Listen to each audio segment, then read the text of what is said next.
शिर्डी हे केवळ तीर्थक्षेत्र नसून मूल्यांचे विद्यापीठ आहे. अशा पवित्र भूमीत उभे राहिलेले नेतृत्व हे अधिकारापेक्षा विश्वास, सेवाभाव आणि माणुसकीवर आधारित असते. या मूल्यांची प्रचिती देणारे नेतृत्व म्हणजे श्री साईबाबा संस्थान एम्प्लॉईज क्रेडिट कोऑपरेटिव्ह सोसायटीचे चेअरमन श्री विठ्ठल तुकाराम पवार. त्यांच्या वाढदिवसानिमित्त शिर्डी येथे त्यांचा वाढदिवस मोठ्या उत्साहात व भक्तिभावाच्या वातावरणात साजरा करण्यात आला. या प्रसंगी विविध साधू संत, सामाजिक, सहकार क्षेत्रातील मान्यवर, संस्थेचे संचालक, अधिकारी, कर्मचारी तसेच हितचिंतक मोठ्या संख्येने उपस्थित होते. साधू संतांच्या आशीर्वादाने आणि साई नामाच्या जयघोषात कार्यक्रम पार पडला. श्री विठ्ठल पवार यांनी चेअरमन पदाची जबाबदारी स्वीकारल्यानंतर सहकाराला केवळ आर्थिक चौकटीत न अडकवता मानवी मूल्यांचा पाया दिला. आर्थिक शिस्त, पारदर्शक कारभार आणि कर्मचाऱ्यांशी जिव्हाळ्याचे नाते या त्रिसूत्रीमुळे संस्थेच्या कार्याला विश्वासार्हतेची नवी उंची मिळाली आहे. कार्यक्रमावेळी मान्यवरांनी श्री पवार यांच्या कार्याचा गौरव करताना सांगितले की काही लोक पद मोठे करतात तर काही लोक पदाला अर्थ देतात.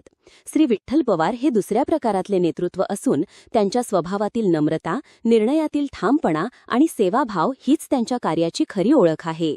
आज सहकार क्षेत्र विविध आव्हानांना सामोरे जात असताना परंपरा आणि आधुनिकतेचा समतोल साधणारे नेतृत्व दुर्मिळ झाले आहे. श्री पवार यांनी हा समतोल अचूक साधत संस्थेला भविष्याभिमुख दिशादर्शन दिले आहे.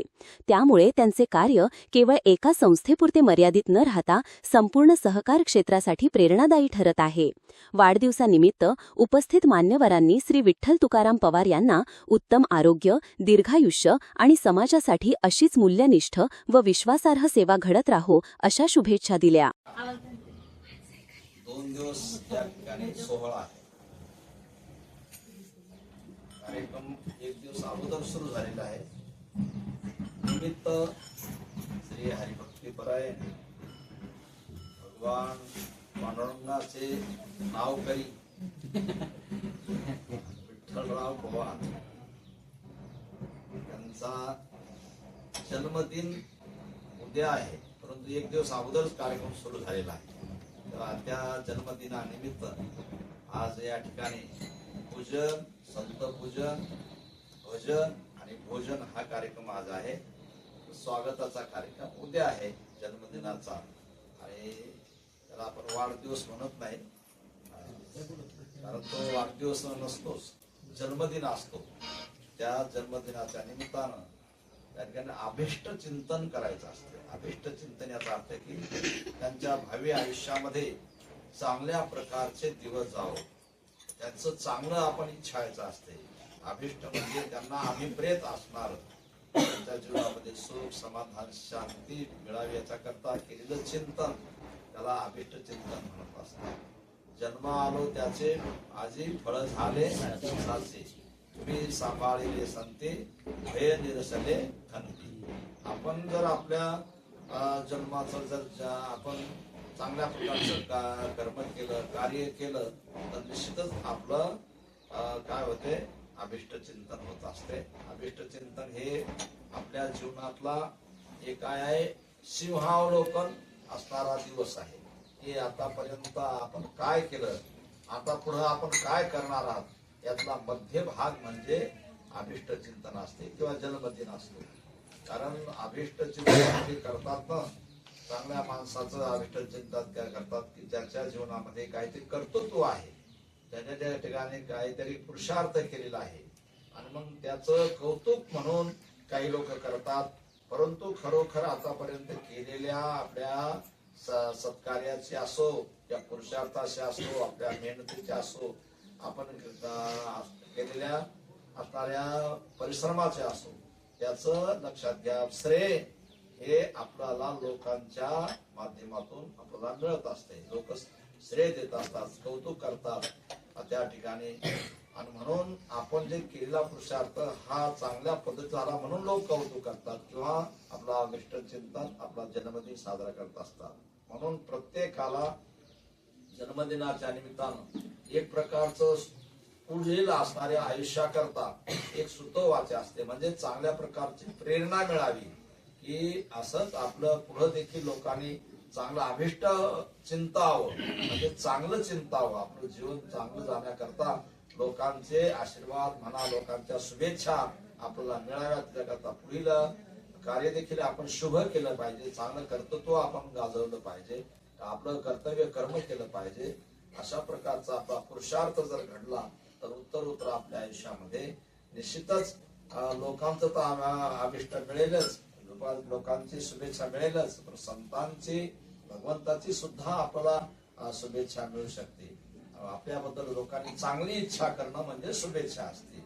तेव्हा आज आपण आश्रमाच्या वतीनं, या बालगोपाळाच्या वतीनं आणि सर्वच असणाऱ्या भाविकांच्या वतीनं आपण विठ्ठलरावचं अभिष्ट चिंतन या ठिकाणी करत आहोत आणि पुढील देखील आपण त्यांना शुभेच्छा देत आहोत की त्यांच्या भावी आयुष्यामध्ये त्यांचं कर्तव्य कर्म चांगल्या पद्धतीनं पार पडो, त्यांच्याकडून पुरुषार्थ घडो, अनेक प्रकारची साईबाबांची, अनेक भाविक भक्तांची, आपल्या समाजाची, देशाची त्यांच्याकडून सेवा घडून त्यांचं जीवन धन्य बनो.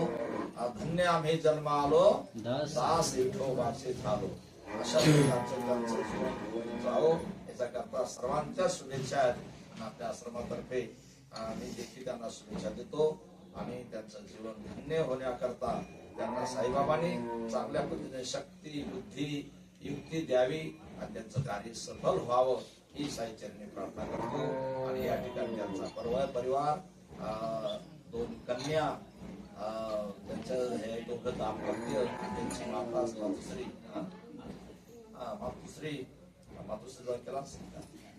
मातोश्री हे सर्व कुटुंब हे सर्व सुखी असावं आणि त्याबरोबरच गावातील देखील त्यांचे सर्व समाज बांधव असतील, प्रेमी असतील, नातेवाईक असतील, भावबंध असतील, सर्व सुखी राहावे अशा प्रकारची प्रार्थना मी साईबाबांच्या करतो आणि त्यांना शुभेच्छा देऊन त्याचं अभिष्ट चिंतन करून या ठिकाणी मी थांबतो.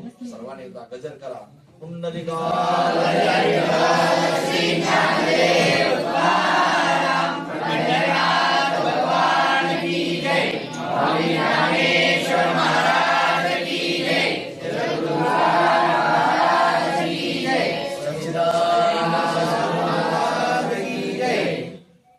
सर्वांना मी धन्यवाद देतो आणि सर्वांच्या वतीनं त्यांना मी शुभेच्छा देतो की त्यांचं भावी आयुष्य, भावी कार्य चांगल्या पद्धतीनं जावं अशी मी साईबाबाच्या चरणी प्रार्थना करतो. आणि जाता जाता आमचंही मी सांगतो.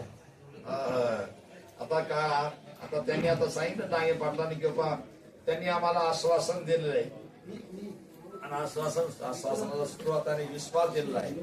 कारण आपलं जे कार्य चालू आहे त्र्यंबकेश्वरला त्या ठिकाणी आता बरस काय 50% काम झालेलं आहे, आता 50% राहिलेलं आहे.